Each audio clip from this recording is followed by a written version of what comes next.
Om Shanti. Haemophilia एक आनुवांशिक रोग है जिसमें पेशेंट को कट जाए, फट जाए या अंदरूनी ब्लीडिंग हो जाए, रक्तस्राव हो जाए तो खून का बहना अपने आप कभी बंद नहीं होता है। खून का थक्का बनाने वाला जो प्रोटीन है उसके शरीर में, वो जन्मजात ही उसके शरीर में नहीं बनता है। अब इस बीच अगर रक्तस्राव बाहरी है, बाहर का कोई कट है, तो खून की अत्यधिक हानि होने की वजह से रोगी की मृत्यु हो जाती है, या फिर अंदरूनी रक्तस्राव है तो खून के जमावड़ी की वजह से वो अंग उसका खराब हो जाता है और बहुत ही कम उम्र में अपंगता की ओर वो बढ़ता है और आगे का पूरा जीवन उसका बर्बाद हो जाता है। ना ही वो पढ़ाई लिखाई कर पाता है, ना ही परिवार से तालमेल बना पाता है, और चिंताग्रस्त जीवन उसका आगे बढ़ता है जो कि ज़्यादा समय तक आगे नहीं बढ़ पाता है। इसी आनुवांशिक रोग के साथ मेरा जीवन आगे बढ़ा। शुरुआत में काफ़ी समस्याएं मेरे जीवन में आई। जब स्कूल का एडमिशन कराने हमारी माताजी लेकर गई तो वहाँ पर मुझे एडमिशन के लिए मना कर दिया गया। क्यों? क्योंकि इस रोग में एक एक्स्ट्रा केयर की ज़रूरत होती है, रख रखाव की और बचाव की ज़रूरत होती है, और बच्चे स्कूल में काफ़ी शैतानी करते हैं। तो माताजी ने गारंटी अपने ऊपर लेते हुए कहा कि जो कुछ होता है मेरे ऊपर है, मैं सँभालूँगी और मैं इसको अधिकतर घर में पढ़ाऊँगी, लेकिन इसका एडमिशन कर दीजिए। वहाँ से मेरा जीवन शुरू हुआ, और जीवन जब शुरू हुआ, शरीर जब आगे बढ़ता है तो हीमोफीलिया जीवन में समस्याएँ भी आगे बढ़ती है। बच्चा गिरता है, संभलता है, आपस में खेलते हैं, धक्का-मुक्की होती है तो घुटनों में चोट लगना, कोहनियों में चोट लगना, सर में चोट लगना, ये तो बहुत आम सी बात है। और जब दूध के दाँत निकलने शुरू होते हैं तो मुझे याद है कि जितनी बार भी मेरे दाँत निकले हैं, हर बार मुझे हॉस्पिटल में एडमिट होना पड़ता था। 1 या 2 दिन के लिए नहीं, महीनों भर के लिए। क्योंकि खून की हानि उसमें इतनी होती थी, या तो खून चढ़ाया जाता था, या इसका जो ट्रीटमेंट है बहुत महँगा इंजेक्शन लगाया जाता था, जो कि अफ़ोर्डेबल नहीं है। किसी तरीके से लोगों के सहयोग से कुछ अपने माताजी ने जो बचा कर रखा था सेविंग्स में, उसमें से वो करती थी। इस बीच इस समस्या में जिस समय हमारे पिताजी को साथ देना चाहिए था, तो उन्होंने भी अपनी ज़िम्मेदारी से मुँह मोड़ लिया। अब सारी ज़िम्मेदारी 4 बच्चों के साथ हमारी माताजी पे थी। दिल्ली में रहते थे, पढ़ाई-लिखाई के साथ-साथ घर चलाना, जिसके लिए वे फैक्ट्रियों में काम करना या फिर लोगों के घर में खाना बनाना, इस तरीके से जीवन शुरू हुआ। तो इन सभी घटनाओं ने गंभीरता शुरू से ही, बचपन से ही मन में लाकर खड़ी कर दी थी। हम सारी परिस्थितियों को देखते थे, समझने की कोशिश करते थे, और कहीं न कहीं इसका कारण अपने आप को भी मानते थे। अब हीमोफीलिया में होता यही है कि माताओं को ही ज़िम्मेदार ठहराया जाता है, क्योंकि माताएँ इसकी वाहक होती है। हीमोफीलिया का प्रभाव उन पे नहीं पड़ता, लेकिन उनके द्वारा जो पुत्र होते हैं, वे हीमोफिलिक होते हैं, सारा कष्ट उनको झेलना पड़ता है। तो इस प्रकार हमारी माताओं को भी परिवार से सहयोग नहीं मिला, और दिल्ली में किराए के मकान में रहते थे। किसी तरीके से वो घर चलाती थी। मुझे याद है कि 1-2 बार किराया लेट होने की वजह से मकान मालिक ने सारे बर्तन और घर का सामान, हम छोटे-छोटे थे, उठाकर बाहर फेंक दिया था। तो ऐसी-ऐसी घटनाएँ काफ़ी जीवन में हुई। जब आगे बढ़े तो बच्चे भी मस्ती करते हैं। एक बार किसी ने कुछ ऐसी मस्ती की कि सर फट गया। अब सर फट गया तो ये सोचकर कि माता परेशान ना हो जाए, तो हम घर जाके सो गए। व्हाइट ड्रेस थी वो पूरी लाल, लाइट बंद करके। और शाम को जब वे आई तो दरवाजे से बाहर ऐसे खून निकल रहा है। तो ऐसे उठाकर फिर वे अस्पताल लेकर गई। और ऐसी एक घटना दिवाली के समय राजस्थान जाना हुआ, तो बस का वेट कर रहे थे रात को राजस्थान में। खचाखच यात्रियों से भरी हुई थी। तो वे ब्रेक मारते ही वे सारे यात्री हमारे ऊपर आकर गिरे, और जब सुबह घर पर मैं सोकर उठा तो पूरा शरीर मेरा नीला पड़ चुका था। गर्दन भी मैं हिला नहीं सकता था। अंदर ही अंदर इतना रक्तस्राव, खून के नीले थक्के शरीर पे पड़े हुए थे। और याद है कि चम्मच से लोग मुझे पानी पिला रहे थे। और उसके बाद 3 दिन बाद मेरी दिल्ली के हॉस्पिटल में आँखें खुली। खून की बोतलें चढ़ रही थी। तो ऐसी-ऐसी परिस्थितियाँ थी जिसकी वजह से शॉर्ट अटेंडेंस मेरे स्कूल में रहती थी। घर में अत्यधिक पढ़ाई होती थी। चीज़ें आगे बढ़ी, और जो बोर्ड के एग्ज़ाम्स होते थे उसमें स्ट्रेस लेवल काफ़ी रहता है, तो स्ट्रेस की वजह से भी ब्लीडिंग होती थी। तो कई बार टीचर्स ने अलाउ किया कि इसको ब्लीड है, हाथों से लिख नहीं सकता है, तो ये बोलेगा एक कमरे में अलग जाके और मेरे बिहाफ में माता जी लिखेंगी। तो ऐसे एग्ज़ाम्स मेरे गए और 2016 का समय आया, एजुकेशन पूरी होने के बाद में मेरी पहली जॉब शुरू हुई। उसमें भी जीवन के प्रति वहाँ तक पहुँचते-पहुँचते काफ़ी गंभीरता रही और जीवन के प्रति काफ़ी प्रश्न रहते थे। और उन्हीं दिनों हमारी नानी जी ने शरीर छोड़ा था। अब नानी जी से लगाव था, उनके साथ जीवन के शुरुआती काफ़ी दिन मैंने बिताए थे, धार्मिक स्वभाव की वे रही हैं।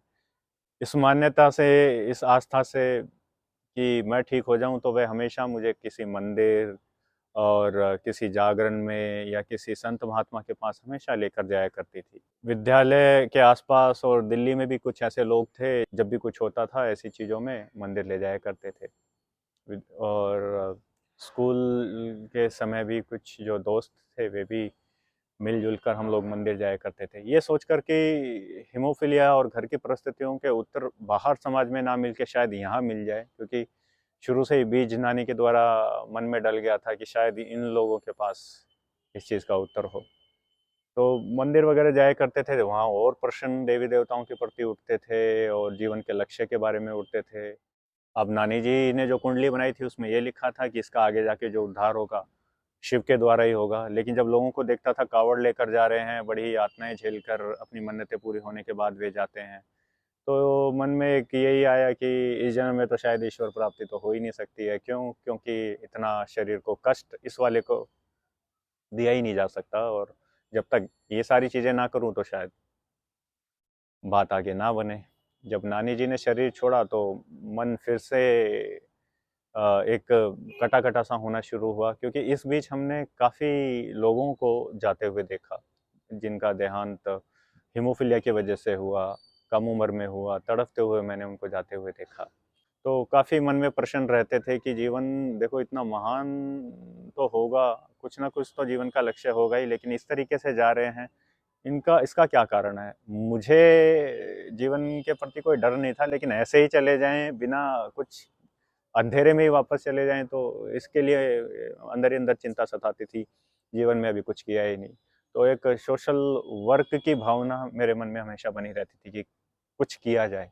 बड़े-बूढ़ों के संपर्क में मैं रहता था और जब नानी जी गई तो टेंशन, डिप्रेशन इतनी बढ़ गई कि कभी कोई कहता कि इसको कुछ हुआ है, इसको वहाँ लेकर जाओ, इस मंदिर लेके जाओ, इस बाबा के पास लेके जाओ, लेकिन किसी से कोई कोई फ़ायदा नहीं, क्योंकि उस समय मैं किसी से कुछ बात नहीं करता था। माता जी को जो कुछ बोलता था वो वहाँ चली जाती थी लेकर, मैं भी साथ में ऐसे चुपचाप चला जाता था। अब इस ऑफिस से फ़ोन आते थे कि इतने दिन हो गए आप आ जाओ, लेकिन मेरा किसी भी काम में कोई इंटरेस्ट नहीं, घर में एक एक कोने में बैठे रहना। अब मधुबन से हमारी मौसी जी जो पहले ही ज्ञान में चल चुकी थी, वो मधुबन के आसपास ही रहती थी उन दिनों। उनका उनको ये सारी परिस्थितियाँ पता थी। उन्होंने फ़ोन किया कि नानी जी के प्रति भोग लगवा लेते हैं, और ये शायद यहाँ आएगा तो इसका मन भी हल्का हो जाएगा, घूमेगा-फिरेगा, एक अलग माहौल देखेगा, तो शायद इसका थोड़ा-सा इसमें इसको रिलीफ़ मिले। तो नानी जी के के बारे में सुनकर तो मैंने सोचा कि हाँ, चलते हैं। जब बात नानी जी की आई तो हम लोग गए वहाँ पर। अब देखिए, जिस स्थान पर पहुँचने के लिए ब्रह्मा कुमारी बहनें 1 साल की धारणाएँ यहाँ के भाई-बहनों से करवाती हैं शुरुआत में, प्रतिज्ञाएँ जो चलती हैं, यहाँ की नियम और मर्यादाएँ जो चलती हैं, उसके बाद में वहाँ जाने का सौभाग्य प्राप्त होता है। लेकिन मेरी जीवन रेखा ऐसी रही, इतना सौभाग्यशाली मेरा जीवन रहा कि कुमार जीवन तो था ही, तो वहाँ पर जाना हुआ। और भोग के समय मेहमानों को बुलाया जाता है, लेकिन अमूमन दुनिया में कहा जाता है कि भगवान मेहमान का रूप लेकर आते हैं। इस समय जब हम भगवान के घर पर मेहमान बनकर गए तो कब उसने अपना बच्चा बना लिया पता ही नहीं चला। इतना सुंदर जीवन आगे का मेरा अब शुरू होता है। अगले दिन बाबा मिलन था, परमात्मा मिलन जिसे बड़े ही प्यार से हम बाबा मिलन कहते हैं। वहाँ डायमंड हॉल में मैं जाकर बैठा, 24 साल की उम्र थी। आस-पास देखा तो कुछ भाई जो मेरी उम्र के हैं झंडा लेकर बड़े ही उमंग उत्साह से कह रहे हैं कि मेरा बाबा आ गया। अब मैं यहाँ का क्या ज्ञान है, क्या बिलीफ सिस्टम है, क्या चीज़ें यहाँ चलती हैं, इसका मुझे कोई एबीसीडी पता ही नहीं है।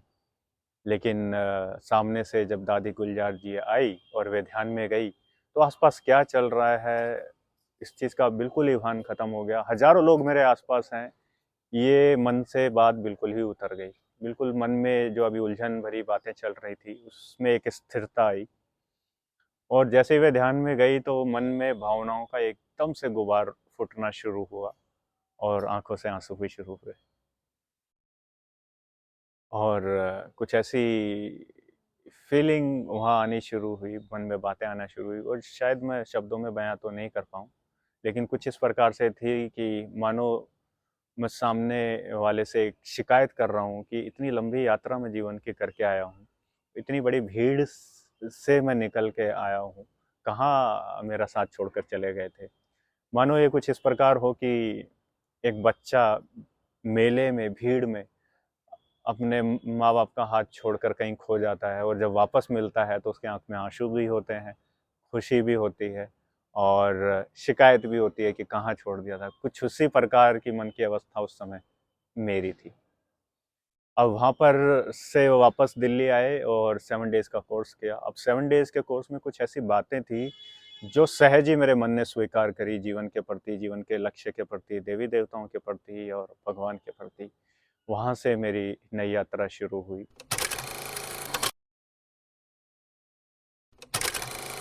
अब परिस्थितियाँ अभी भी रही, लेकिन कुछ बड़ी परिस्थितियाँ अब बिल्कुल ही वैसी नहीं लगती थी जो पहले लगती थी, और मन में ऐसे छाप छोड़ जाती थी। चीज़ें सहज होना शुरू हो गई।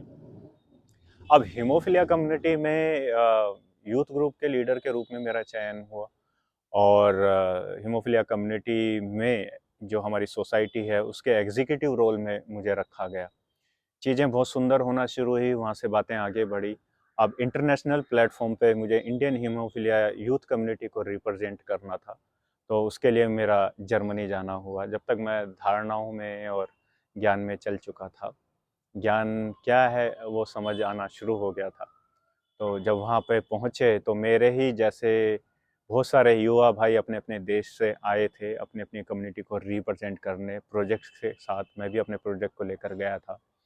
सभी ने अपने प्रोजेक्ट प्रेजेंट करे। मेरी बारी जब लास्ट में आई तो बहुत यूनिक प्रोजेक्ट उनको लगा, और जो जितने भी वहाँ पे अटेंडीज थे उन सभी को एक दूसरे के प्रोजेक्ट के लिए वोटिंग करनी थी, और जजेस को भी वोटिंग करनी थी। और अंत में मेरा और एक और डेवलपिंग कंट्री फिलीपींस का जो प्रोजेक्ट टाई हुआ, दोनों को ही बेस्ट प्रोजेक्ट के रूप में सिलेक्ट किया गया। और हीमोफिलिया कम्युनिटी में भी वहाँ से मेरी एक नई शुरुआत हुई सेल्फ कॉन्फिडेंस की। जहाँ पहले अकेले जाते हुए मन में एक डर रहता था, कहीं चोट लग जाएगी, घर से दूर हो के इमरजेंसी में कौन भागा भागा आएगा, वहीं अब भगवान का साथ जब महसूस होता था तो दूसरे 7 समुंदर पार किसी देश में जाकर मैं बिल्कुल वैसा ही हूँ जैसा अपने घर में महसूस कर रहा हूँ। पूरी दुनिया ही अपना घर लगना लगना शुरू हो गई। और क्योंकि लीडरशिप प्रोग्राम था, तो लीडरशिप प्रोग्राम में सभी में ऐसे स्किल्स देखे जाते हैं, तो समय पर पहुंचना और हर चीज़ में इनिशिएटिव लेना, आइडिया शेयर करना, और खाने की जो यहाँ के धर्म और मर्यादाएं हैं उन्हें देखकर वे काफ़ी प्रभावित थे कि ये बाहर का कुछ खाता ही नहीं है। अपने साथ एक छोटा सा कुकर लेकर आया, कुछ सामान बनाने का लेकर आया है, और काफ़ी अनोखी बातें हमारे बीच में चलती थी। उन्हीं दिनों मेरा जन्मदिन भी था, तो 7वीं केक वे मेरे लिए बनाकर लेकर आए थे। इस बीच ईश्वरीय संदेश देने का भी मौका मिला। वापस फिर दुबई भी जाना हुआ, सिंगापुर में भी जाना हुआ। करियर वाइज जिस प्रोफेशन में मैं था उसमें भी मुझे अपलिफ्टमेंट मिली, काफ़ी आगे बढ़ा, प्रोग्रेस हुई, और स्किल्स डेवलप हुए। वही स्किल्स इस संस्था की, इस यज्ञ की सबसे बड़ी खासियत ये रही है कि जो आपके स्किल्स हैं, जो आपके गुण हैं, उन्हीं को ही इस्तेमाल करके गुणों में भी निखार आता है, और यहाँ पे भी सहयोगी बनने का, सौभाग्यशाली बनने का मौका मिलता है। बड़ी छोटी परिस्थितियाँ आती गई, जाती गई, और चीज़ें आगे बढ़ती गई। 2020 का समय आया जहाँ पर लॉकडाउन, आप सभी जानते हैं कि लॉकडाउन की घोषणा हुई। तो ऐसे समय में हमारे ऑफिस से भी अनाउंसमेंट हुई कि घर से ही काम करना है। तो आपसे बातचीत में यही फैसला हुआ कि हम सब राजस्थान जाएंगे, वहाँ पर अपना कम से कम एक मकान होना चाहिए, तो वहाँ मकान बनाना शुरू हुआ। साथ ही के पास ही के एक सेंटर में फिर राजस्थान में ज्ञान योग धारणा की सेवा चलती रही, पढ़ाई चलती रही। 2 साल कब उमंग उत्साह से निकल गए पता भी नहीं चला। इसी बीच मकान जो बन रहा था, आप सभी जानते हैं, मकान बनने के समय भी काफ़ी अड़चनें पैदा होती है। तो जिस ठेकेदार को मकान बनने के लिए दिया था, वही अड़चन बनना शुरू हो गया। अवरोध करना शुरू उसने कर दिया मकान बनने के बीच। तो उस बीच फिर से ईश्वरीय परिवार, जो हम यज्ञ में जितने भी भाई बहन एक साथ पढ़ते हैं, बड़े हैं, निमित हैं, उनसे सहयोग मिला, और कब वो इतनी बड़ी समस्या चुटकियों में निकल गई पता भी नहीं चला। मकान बनकर फिर 2022 में संपन्न हुआ। ये सोचकर कि शिवरात्रि का समय नज़दीक है, एक कार्यक्रम बड़ा रखते हैं, भगवान का झंडा भी यहाँ लगवाते हैं। तो उसके साथ ही घर परिवार के सभी सदस्यों को ईश्वरीय परिचय भी देते हैं। तो उसके लिए सभी को बुलाया गया, ये कार्यक्रम को संपन्न किया गया। उसके बाद में कुछ परिस्थितियां घर परिवार की तरफ से आई। एक तरफ हम थे, हमारी माताजी थी, दूसरी तरफ परिवार। उसमें भी खून के जो कलयुगी रिश्ते हैं, जिनके बारे में कई बार हम मुरलियों में सुनते हैं कि दुख का कारण बनते हैं, वैसा ही हुआ। अब उनके आपसी मतभेद में हमें बीच में घसीट लिया गया, क्योंकि कहीं ना कहीं रिश्ते खून से जुड़े हुए हैं, तो जिम्मेवारी हम पर बनती है। उनके आपसी मनमुटाव से के बीच, गुस्से के बीच में कई बार बातें, जानलेवा बातें हम पर भी आई कि आपको नुकसान पहुंचा देंगे। तो मेरे मन में हमेशा यही था कि जिसके साथ भगवान है, सत्य खड़ा है, उसके साथ तो कुछ हो भी नहीं सकता। और दूसरी ओर ज्ञान भी यही कहता है, कुछ होता है तो सब में ही अपना कल्याण है, हिसाब किताब कुछ कहाँ होना था। तो परीक्षाएं आई, दूध का दूध और पानी का पानी भी हुआ। तो फिर वापस राजस्थान से दिल्ली आना हुआ, क्योंकि लॉकडाउन की समाप्ति थी। घोषणा हुई कि आप सभी को फिर से ऑफिस आना है। वापस आए, और इस बीच जो इन सभी घटनाओं ने, छोटी मोटी बातें मन में जो आती थी, वे सभी बाबा की मुरलियों में रेगुलर आते थे, तो सारी एकदम सामने आती गई और चीज़ें क्लियर होती गई मन से। सभी ये जो चीज़ें, छोटी छोटी बातें, कब भगवान ने ऐसे हल्का कर दिया पता ही नहीं चला। अब जीवन बहुत सुंदर लगता है। देखिए कितनी सुंदर धारणाएं हैं आध्यात्मिकता में, पवित्रता के बारे में। अपने जीवन में मैंने 2 फायदे इसके देखे हैं। वहीं एक दूसरी ओर सरकार कहती है कि जनसंख्या आगे ना बढ़े, खासकर अनुवांशिक रोगों के लिए तो वो अनुमति देती है कि टेस्ट के दौरान अगर पता चलता है तो बच्चे को वहीं रुकवाया जा सकता है, ताकि वो जीवन में आगे समस्याएं ना झेले और दर्द ना झेले। लेकिन आध्यात्मिक दृष्टिकोण से ये भी एक बहुत बड़ा पाप है। बच्चे को मार देना ये भी एक बहुत बड़ा पाप है, जन्म देने से उसे रोक देना। लेकिन यहाँ की जो सबसे सुंदर धारणा है पवित्रता के बारे में, उसकी सबसे बड़ी बात तो यही मुझे लगी कि जो कष्ट मैंने अपने जीवन में झेले हैं, पवित्रता को अपनाकर आने वाली कई पीढ़ियों से मुक्त करने का मुझे सौभाग्य प्राप्त हुआ है। वहीं आध्यात्मिक दृष्टिकोण से पवित्रता ही आत्म उन्नति का आधार है, पवित्रता ही सबसे बड़ा बल है। तो दोनों में ही मेरा कल्याण है। वहीं एक और जीवन अब बहुत हल्का है, बहुत सुंदर है, करियर वाइज भी आगे बढ़ रहे हैं। और टेंशन डिप्रेशन की वजह से जो मुझे ब्लीडिंग हुआ करती थी, उनमें भी बहुत फ़र्क मुझे देखने को मिला है। क्योंकि ये जो राजयोग है, सहज राजयोग, ना ही अब मुझे कावड़ ले जाने की ज़रूरत है। एक सुंदर विद्या हम यहाँ सीखते हैं। कहीं पर भी, कभी भी आप ईश्वर से अपना बुद्धि योग रख सकते हैं, और उसमें जो अनुभूति होती है, टेंशन डिप्रेशन की तो दूर दूर तक बात ही नहीं। ज्ञान योग की इतनी सुंदर धारणा के बाद जीवन इतना सुंदर बन गया है। जो दुविधाएं ज्ञान में आने से पहले मन में चलती थी, अब तो यही लगता है कि जीवन के साथ तो भगवान है ही, जीवन के बाद में भी अपना है। तो जिसे जो चाहिए था वो मिलने के बाद में कहाँ कुछ ऐसे प्रश्न मन में रहते हैं। तो जीवन बहुत सुंदर है। भगवान का बहुत बहुत धन्यवाद, मुझे अपना बनाया, और इतनी बड़ी कम्युनिटी में जहाँ लाखों हीमोफीलिया के पेशेंट है, उनमें से सबसे पहले उन्होंने मुझे चुना। मेरा सौभाग्य रहा है इस बात के लिए। तो हर पल मन से उसके लिए शुक्रिया निकलती है। जीवन खुशी में बीत रहा है। ओम शांति।